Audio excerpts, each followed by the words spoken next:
SGC here, and we're back with a first impression. The Man in the High Castle. It's based on the Philip K. Dick novel of the same name. It's written by Frank Spotnitz, and it's directed by David Semel. And it's produced by Amazon Studios, and this series has Alexa Davalos, Rupert Evans, Luke Kleintank, DJ Qualls, Joel De La Fuente, Cary-Hiroyuki Tagawa, and Rufus Sewell. Anyone else? Check down below. So, what's it about? Well, it's crazy. It's an alternate timeline where in World War II the Nazis won, and now the US of A is occupied by both the Nazis and Japan.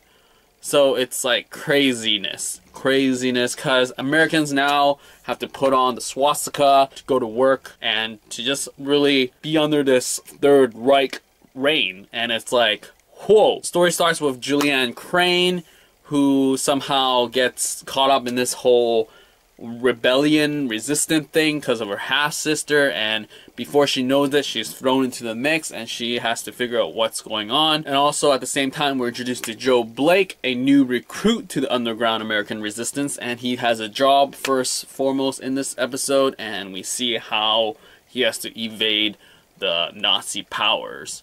And yes, as a first episode, it was interesting. I mean, just the premise itself, it's just intriguing enough. You go in and it's just like, whoa. The imagery and like the attitude with all the people hating the Japanese or hating the Germans, or just people that are like, yes, Japanese will be at your bidding, do all your bidding all the time. So it's a very jarring sense of like atmosphere, in a sense where it doesn't feel like this is right, because it's not, because it's an alternate timeline, and they do it really well. People are convincing, it's not very far-fetched, it's not a very campy sort of like ha ha ha, but everyone's taking it seriously, and the imagery and the sets are done really well. I mean, it takes place in the 1960s, but it doesn't have the grime and grittiness of American, like, those days, in a sense where you think of old days or after World War, but rather is very high tech in the sense where they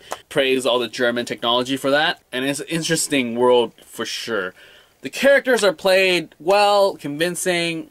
You have Julianne Crane, who's this like sort of just taking things as it goes, and she's thrown into the mix and she's like, whoa, what's happening? Gotta react, sort of thing. And then you have people around her who's just cautious, and there's a lot of fear going on at the same time. All in all, I mean, I bought it up. It didn't feel like, ooh, bad acting or bad shots were done. It was an enjoyable watch for a first episode. I am totally intrigued.